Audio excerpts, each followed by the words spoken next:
Donc nous allons poursuivre la première partie par cette partie de protection et prévention des infections liées aux soins et protection et en particulier vis-à-vis du Covid-19.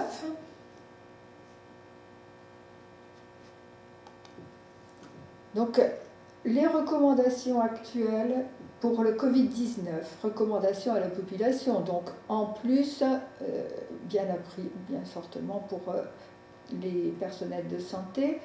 Alors, tout d'abord, distanciation sociale, restez chez vous quand c'est possible, appliquer les gestes barrières. Donc les gestes barrières, c'est se laver les mains très régulièrement, hygiène des mains pour friction hydroalcoolique quand on n'a pas de point d'eau, tousser ou éternuer dans son coude ou dans un mouchoir, et le mouchoir utilisé doit être à usage unique, il faut le jeter aussitôt.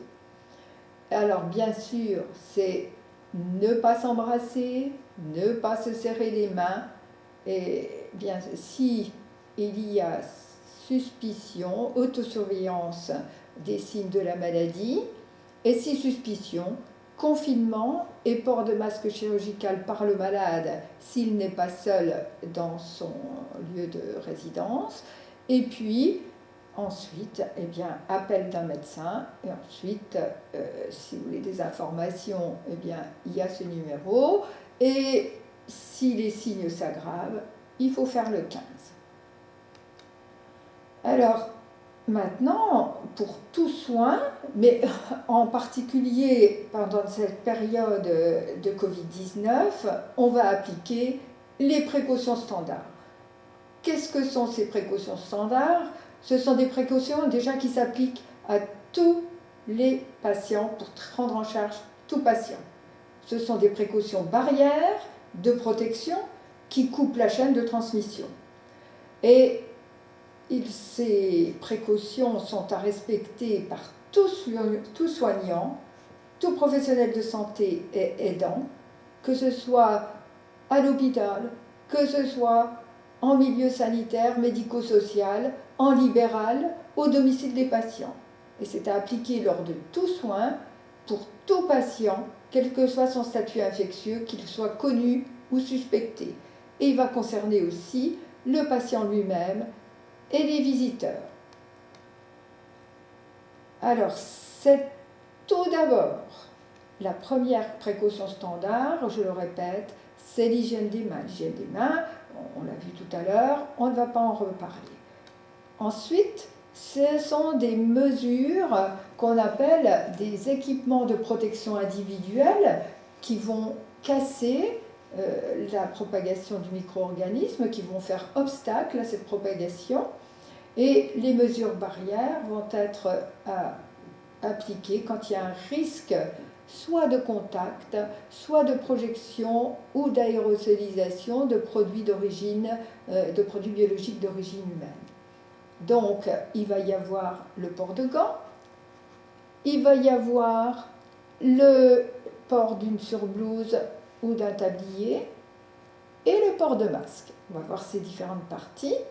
Le port de gants, donc lorsqu'il y a contact avec des muqueuses ou une peau lésée d'un patient, lors de risque de contact avec des produits biologiques d'origine humaine. Ces gants vont prévenir la transmission manuportée. Et l'objectif est de protéger déjà l'utilisateur lui-même contre de ne pas prendre de flore, donc de ne pas récupérer une flore transitoire pathogène, donc protéger contre les maladies transmissibles et éventuellement aussi contre les agressions physiques et chimiques. C'est deuxième objectif, protéger le patient pour ne pas retransmettre la flore transitoire qu'on a acquis au cours des soins précédents si le lavage ou la friction hydroalcoolique n'a pas été faite ou n'a pas été efficace. Et donc protéger contre la flore transitoire, mais aussi, bien sûr, protéger contre la flore résiduelle du soignant qui est pathogène et donc qui peut être pathogène pour le patient. Alors, quand on porte des gants, avant tout soin exposant à un risque de contact avec du sang, des liquides biologiques, des muqueuses ou de la peau lésée, lors de la prise en charge d'un patient en précaution complémentaire, on verra ça après, lors de le contact avec le patient ou son environnement, et lors de risque de contact avec des produits chimiques. Comment? Eh bien, toujours pratiquer l'hygiène des mains avant et après le port de gants. Il faut respecter le conditionnement des gants, il ne faut pas en mettre dans sa poche, il ne faut pas faire un stock, il faut les prendre à chaque fois dans la boîte de gants. Changer de gants entre chaque patient, changer de gants entre 2 soins chez le même patient et retrait des gants dès la fin du soin, avant de toucher l'environnement, avant de toucher le matériel, qu'on va déplacer pour ne pas contaminer tout ce qui est autour du patient. Les gants vont être donc mis sur des mains propres et sèches, parce que si on met des gants sur des mains qui sont sales, et bien comme c'est à l'intérieur, c'est chaud, ça va faire un développement des micro-organismes, et ensuite, si on se lave les mains, il y aura une charge trop importante de micro-organismes pour qu'ils soient évacués correctement. Et puis bien sûr, ne pas désinfecter les gants, parce que ça va les rendre poreux et donc inefficaces. Le port de surblouse ou de tablier lorsqu'il y a un risque de contact ou de projection de liquide biologique d'origine humaine ou bien de projection chimique sans S. Voilà. Cette surblouse ou ce tablier seront mis et retirés dès que le soin est terminé. On ne va pas se promener avec une surblouse dans les couloirs et on change cette surblouse entre chaque patient. C'est une surblouse à usage unique, surtout pendant cette période de Covid-19. Si on a des soins avec des risques de projection de liquide biologique ou chimique, il est important de porter des lunettes et on verra que ça fait partie de la panoplie pour les soins actuellement chez les patients Covid-19 confirmés et dans les services de réanimation surtout. Et enfin, comme dernière protection dans les précautions standards, c'est le port de masque.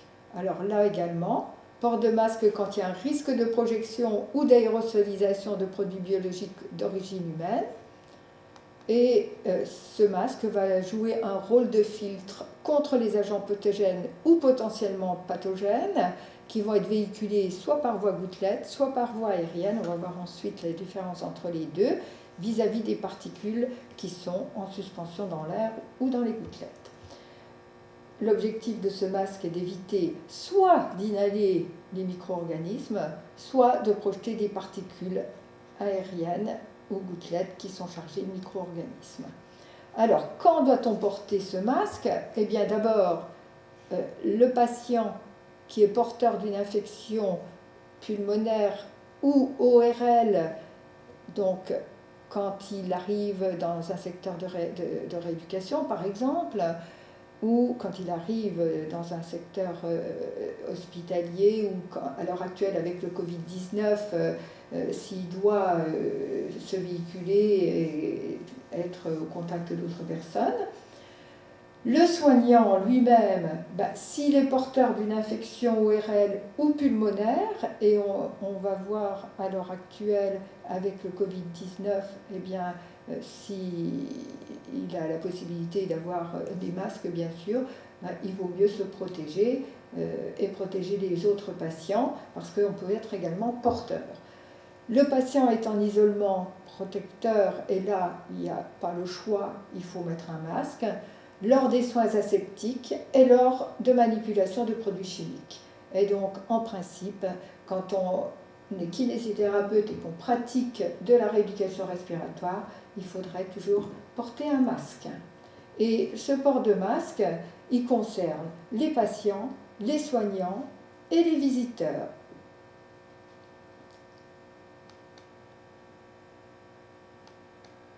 Alors maintenant, pour comprendre la différence des deux types de port de masque, on va parler des mécanismes de transmission respiratoire. Donc la transmission se fait par la respiration, par la parole. Quand on parle, on émet jusqu'à 100 gouttelettes à chaque son. L'atout, on émet 200 gouttelettes. L'éternuement, ça va jusqu'à 10 000 gouttelettes. Et ces particules émises vont être de 4 à 8 microns, chargées de micro-organismes, et vont être rejetées donc dans l'environnement.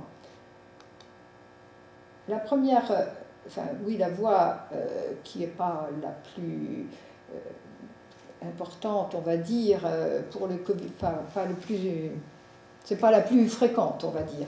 C'est la voie aérienne, c'est donc une transmission par aérosol. On transmet des fines particules ou droplets nucléis, c'est-à-dire que ce sont des particules desséchées qui vont avoir une taille inférieure à 5 micromètres et qui viennent des voies respiratoires distales, donc qui viennent de l'arbre respiratoire profond, les alvéoles et les petites bronches.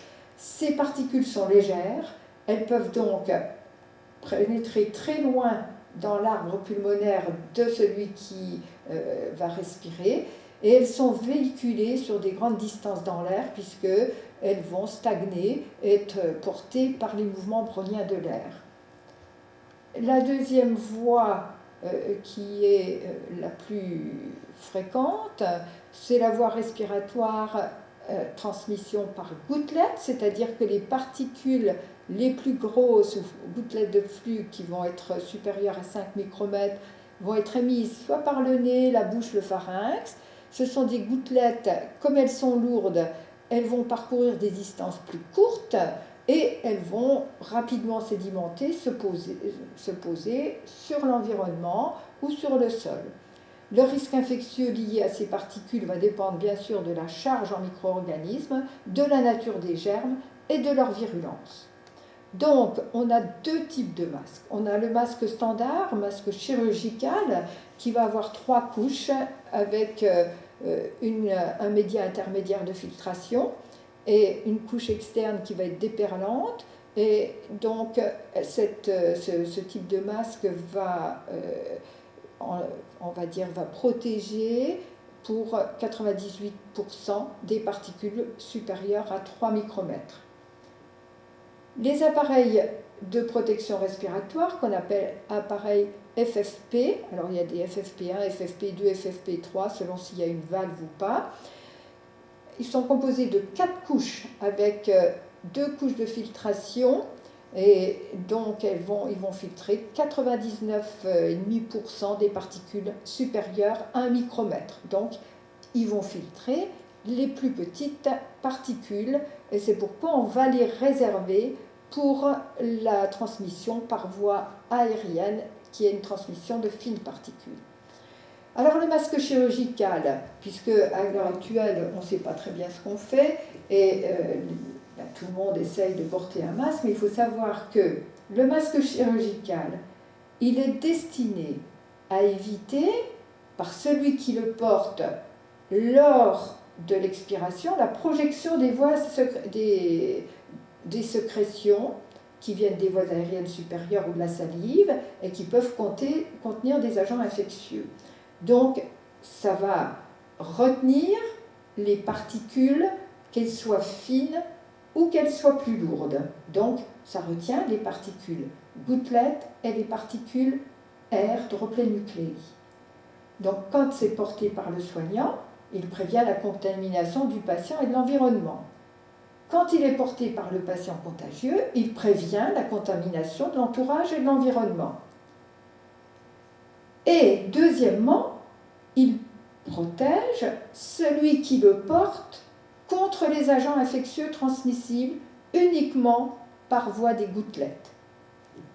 Donc, ce masque chirurgical, il ne sera pas efficace pour ce qui est transmissible par voie air. Alors, comment doit-on poser le masque et le porter? Il faut respecter le conditionnement, c'est-à-dire pareil, il ne faut pas en prendre un paquet dans sa poche.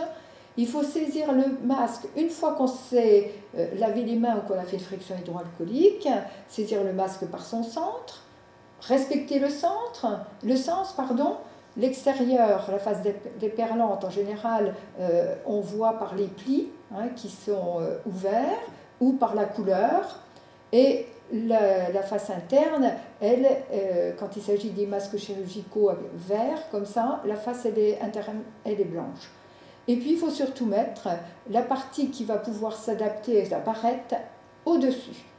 Il faut la tenir par les liens pour le mettre et pincer la barrette pour rendre ce masque le plus étanche possible, limiter les fuites et tirer ce masque vers le bas pour recouvrir le nez, la bouche et le menton. Alors, vous voyez ici, à l'heure actuelle, ce qui est préconisé, c'est donc toutes les personnes qui doivent approcher des patients portent un masque chirurgical. En ville, c'est le patient qui a peut-être des signes ou qui est malade. Et dans les secteurs de soins, normalement, tous les acteurs de soins doivent porter au moins ce masque chirurgical. Et puis, il y a les modalités de mise, donc toujours friction hydroalcoolique, tenir ensuite par les liens pour attacher, bien mettre le masque sur la bouche, bien appliquer la barrette, ne pas toucher le masque, le déplacer sur son visage, et puis ensuite l'enlever en le tenant par les liens, et ensuite faire un lavage de main ou une friction alcoolique. Alors, après, il y a l'explication de mettre le masque FFP2, là aussi friction hydroalcoolique, tenir le masque par les liens, les placer, faire l'étanchéité avec la partie supérieure, la barrette, effectuer un fit check, c'est-à-dire qu'on va resserrer, maintenir serré au-dessus du masque sur la barrette, inspirer, arrêter sa respiration. Normalement, le masque doit se plaquer sur le visage, et s'il ne se plaque pas, il faut resserrer, bien appliquer la barrette et replacer le masque. Puis ensuite, on l'enlève par les liens et on ne touche pas le masque, on le jette dans la poubelle à déchets à risque infectieux et ensuite on repratique une friction hydroalcoolique. Alors, dans l'efficacité d'un masque, normalement, un masque chirurgical, c'est pas plus de 3 heures. Là aussi, à l'heure actuelle, on s'adapte en fonction de la disponibilité des masques. Alors pourquoi ça ne dure que 3 heures? Parce que au fur et à mesure de l'expiration, on rejette de l'eau et donc le masque devient humide et donc n'est plus efficace, et puis aussi il s'abîme, donc il n'est plus efficace. Donc ne pas oublier d'effectuer le fit check à la pose du masque FFP2 pour vérifier son étanchéité. Il faut changer de masque théoriquement entre chaque patient ou en cas de souillure, ce qui n'est pas le cas à l'heure actuelle, et là c'est une exception, bien sûr, c'est une exception. Si on avait suffisamment de masques, on devrait faire ce changement entre chaque patient, et on ne doit pas déplacer un masque de son visage, ni toucher les parties au-dessus du visage sans arrêt et déplacer son masque. Voilà. Maintenant, dans les précautions standards, il y a un autre volet, c'est la prévention des accidents au sang ou prévention à tout produit biologique d'origine humaine. Alors, ce sont les risques d'accident par coupure, mais aussi par projection, ces coupures par des dispositifs médicaux coupants, piquants. Et c'est aussi les risques de projection sur les muqueuses, sur les yeux. Alors la première chose, c'est que tout objet coupant et piquant doit être déposé après leur usage dans des dispositifs, des containers qui sont étanches, qui sont rigides et qui sont normalement disposés dans tous les secteurs. Et puis, il faut mettre les procédures techniques en place, mais ça c'est plutôt pour les infirmières avec des aiguilles non, qui sont protégées. Et ça ne concerne pas les kinésithérapeutes. Par contre, on peut toujours être victime quand même d'une piqûre par un objet qui traînait, avec lequel on s'est piqué, ou alors surtout par projection oculaire de produits biologiques d'origine humaine, comme une expectoration, ou on peut aussi recevoir des produits comme de l'urine sur des mains qui sont abîmées. Donc voilà, en cas d'accident, exposition au sang, eh bien, on va réaliser les premiers soins. S'il s'agit d'une piqûre ou d'une blessure sur une peau saine, on lave à l'eau, au savon, on rince et on désinfecte avec ce qu'on a sur place, soit du daquin, soit de la javel diluée, soit de l'alcool à 70, soit de la bétadine dermique.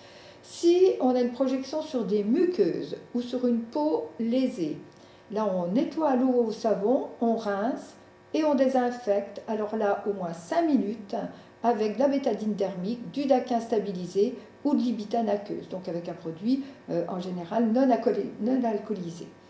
Si c'est une projection dans l'œil, il faut laver abondamment au sérum physiologique ou si on n'a pas de sérum, à l'eau courante. Si on porte des lentilles souples, il faut les jeter. Si on a d'autres types de lentilles, il faut voir avec son ophtalmo ce qu'il faut faire. Et ce lavage abondant doit durer, on dit 5 minutes, mais au moins essayer de faire passer au moins 1 litre d'eau ou de sérum.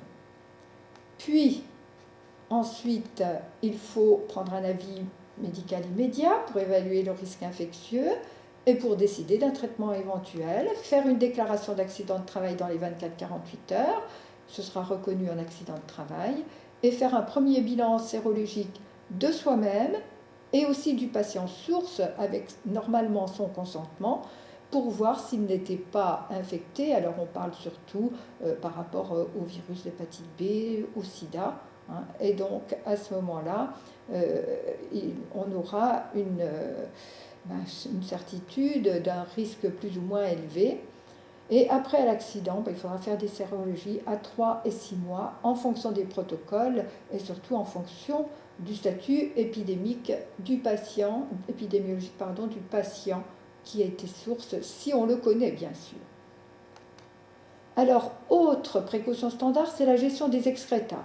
Alors, en ce qui concerne le kinésithérapeute, ce sera surtout la gestion des excrétas, par exemple des excrétions respiratoires.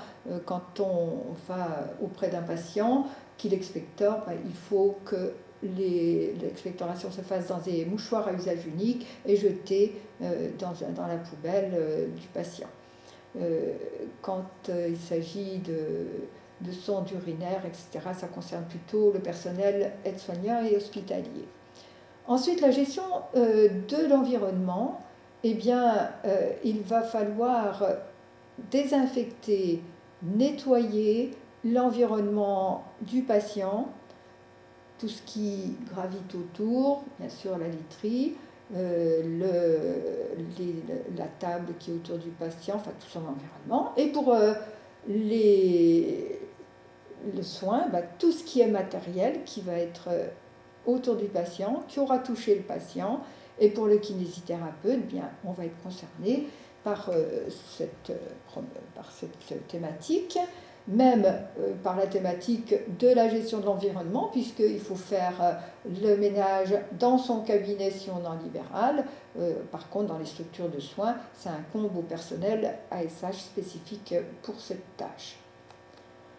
Alors, pour ce qui concerne le matériel, donc le matériel du kinésithérapeute, c'est un vecteur des infections associées aux soins ou liées aux soins. Donc, le matériel doit être désinfecté ou stérilisé, surtout s'il est réutilisé pour d'autres patients.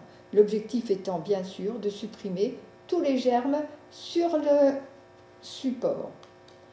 Pour éviter toute infection associé aux soins, l'idéal serait bien sûr d'utiliser du matériel à usage unique, mais vous savez comme moi que ce n'est pas réalisable, surtout pour du matériel lourd. comme par exemple des barres parallèles, etc., en kinésithérapie. Donc, la première chose à faire, c'est de se renseigner sur les procédures du secteur où l'on travaille, où on est en stage. Le matériel va être classé en 3 catégories. Le matériel non critique, c'est le matériel qui est en contact avec le patient lambda, qui n'est pas en contact avec le patient.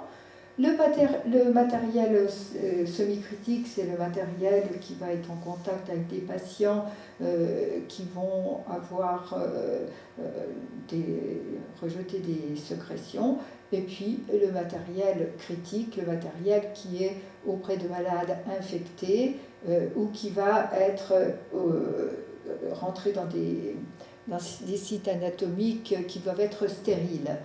Alors, pour le matériel non critique, c'est le matériel que l'on trouve pratiquement tout le temps en rééducation habituelle, sauf pour la rééducation respiratoire où on aura du matériel semi-critique, ou parfois critique, comme par exemple une sonde d'aspiration nasotrachéale.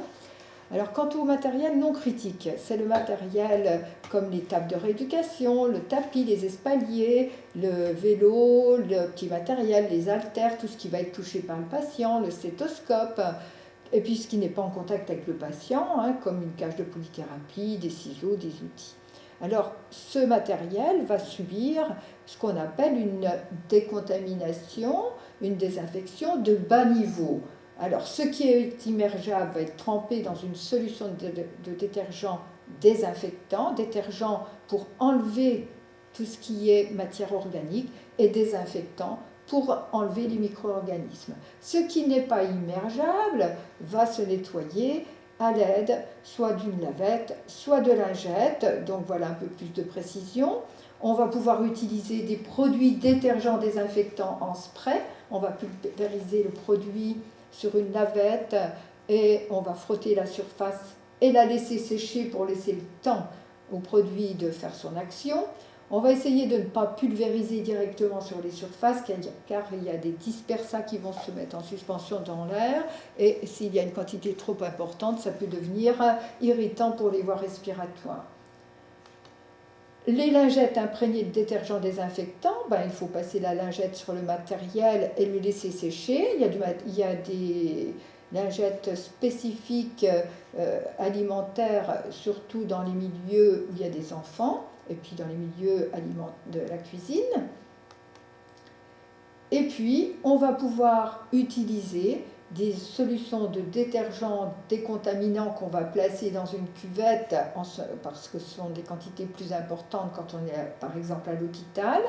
On imprègne donc la lavette et on la passe sur le matériel et on remet la lavette dans la solution de détergent désinfectant après chaque usage. Pendant ce temps-là, elle a le temps de se débarrasser des micro-organismes avant sa réutilisation. Elle est changée chaque jour, elle est lavée en machine ou à usage unique. Et puis, il y a la procédure avec immersion, on trempe le matériel. Alors, il faut regarder les procédures d'utilisation des produits et respecter les procédures qui sont utilisées dans les différents secteurs hospitaliers ou dans les structures de soins. Alors, je dis un mot sur le matériel semi-critique pour ce qui est respiratoire. Il faut se référer, bien sûr, au protocole en mesure dans l'établissement. Et notamment, je pense à tout ce qui est nébulisation. Il faut faire attention de vider les nébuliseurs entre chaque utilisation, les rincer et puis les changer régulièrement selon le statut infectieux du patient. Dernière partie, la protection du personnel. Vous savez que vous devez être vacciné. Tous les professionnels de santé doivent avoir des vaccinations qui sont obligatoires et d'autres qui sont recommandées. Dans les vaccinations obligatoires, il y a le DT polio, la tuberculose et l'hépatite B. Et dans ce qui est recommandé, la coqueluche, la rougeole, la varicelle Et j'insiste sur la grippe saisonnière, puisque normalement, il serait bon que tout le personnel soit vacciné, puisque c'est une barrière à l'épidémie, c'est une protection pour vous, mais aussi pour les patients. Voilà, je vous remercie. On va terminer par une troisième partie dans un diaporama suivant.